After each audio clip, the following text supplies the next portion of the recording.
Felipa Sanchez, her body was laid to rest here at Campo Jardin de Descanso, Garden of Rest, in the village of Douglas in Orange Walk approximately 20 years ago on November 4, 1994.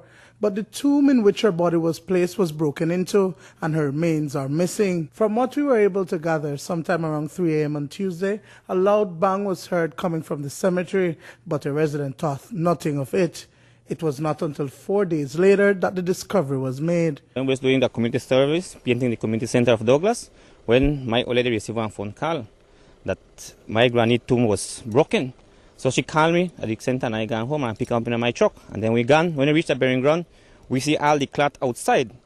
So but my mommy gets so frightened and he tell me, son, carry me back home better because she started to, So I drop her home and I got pick up the chairman, the policeman, and we got in the burying ground. When we got there, we start to sort down the place and see no bone. All we see, the one, because when my granny was dead, my mommy put up one white sack, and only that sack got one piece of bone. All the balance of the bone, no skull, no nothing. And the dress, of course, it was the dress was right there, and the you know when you do the box, the coffin, we brought one from a range rock, it got cloth inside, and we got one cross the top of the cover. And only that you see. It is the first time that the village has experienced such an incident, and for the family, it is surreal because Sanchez died at the age of 87, 20 years ago. 77-year-old Eulalia Alamilla says she doesn't know why anyone would want to hurt the family like this. It hurt me so much because my mother was a saint, and she never bothered anyone. She was a poor lady that has been dead for 20 years. They broke the tomb and took all her bones. Why did they want her bones? I think as her daughter who loved her, God will deal with them because she did not bother anyone. She was sleeping. So why did they have to take her bones? To take it where? If she was someone rich, I could have said that there was something they could rob.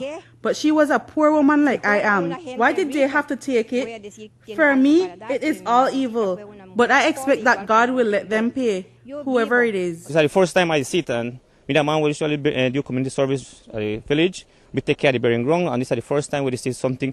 We more or less find some bones when we dig for bury somebody else, but this is the first time it happened like this thing. More than offensive, my brother, because right now, like what I tell her, my mommy is the one who feel the most because I mother, and it's my grandmother too, and all the villages they are all aware. Some people that even want to sleep again, they worry, but I don't know what will happen. An investigation is currently ongoing, but while a motive behind the bizarre occurrence has not been ascertained, the family says that they don't believe that it was robbery because she was not buried with jewelry or any valuables. I speak to older people of the village and then tell me that the majority of people when they use them bones, they're from black magic, or obia, but I get to understand Orange Rock today when I go and talk to other people and say that somebody they buy the bones. I don't know if that's true.